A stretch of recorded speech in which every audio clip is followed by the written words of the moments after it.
नमस्ते, स्वागत छ यहाँहरूलाई मेरो च्यानलमा।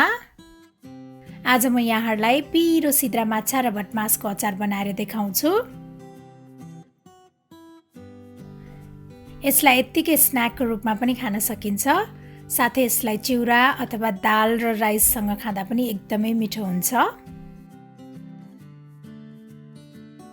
सिद्रा माछा र भटमासको अचार बनाउनको लागि सबैभन्दा पहिला मैले प्यानमा तेल तताएको छु। अब यसमा मैले राखेँ लगभग 1 कप जति भटमास। अब यो भटमासलाई चाहिँ राम्रोसँग भुट्नु पर्छ।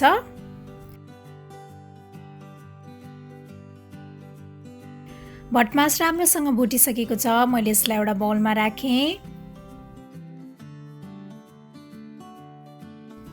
अब सेम प्यानमा मैले फेरि तेल राखेँ।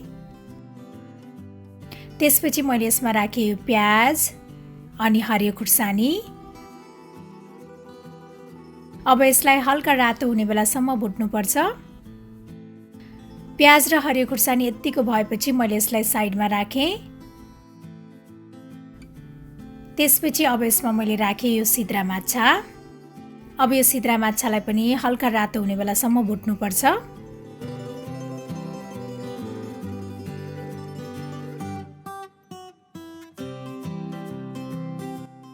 माछा यतिको भइसकेपछि मैले यसमा राखेँ बेसार, जिरा धनिया पाउडर, गरम मसला पाउडर, रातो धुलो खुर्सानी, नुन स्वाद अनुसार। त्यस्तै मैले यसमा आधा टीस्पुन जति पिसेको टिमुर पनि राखेँ र यो पिसेको अदुवा लसुन। अब यो सबैलाई राम्रोसँग मिक्स गर्ने।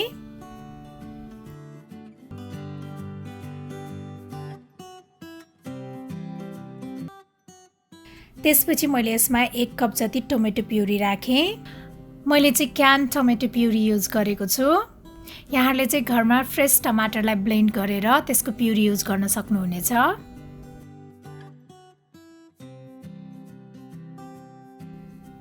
अब यसमा अघि भुटेर राखेको भटमास पनि राख्ने। अब यो सबैलाई मिक्स गरेर यसलाई चाहिँ 2-3 मिनटसम्म पकाउनु पर्छ।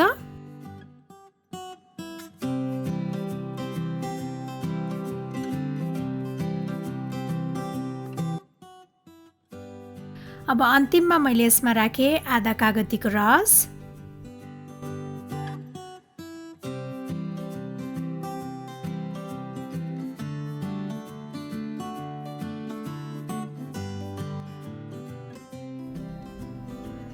अब हाम्रो यो सिद्रा माछा र भटमासको अचार चाहिँ सर्भ गर्नको लागि रेडी भइसकेको छ। यसलाई चाहिँ यहाँहरूले जेसँग सर्भ गर्नु भए पनि हुन्छ। यसलाई यत्तिकै पनि खान सकिन्छ।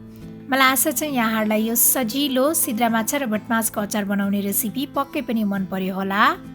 र मेरो अरू यस्तै रेसिपीहरूको लागि प्लिज मेरो च्यानललाई सब्स्क्राइब गरिदिनु होला र मेरो भिडियोलाई लाइक, शेयर र कमेन्ट गर्न पनि नभुल्नु होला है। Thank you for watching. Bye by.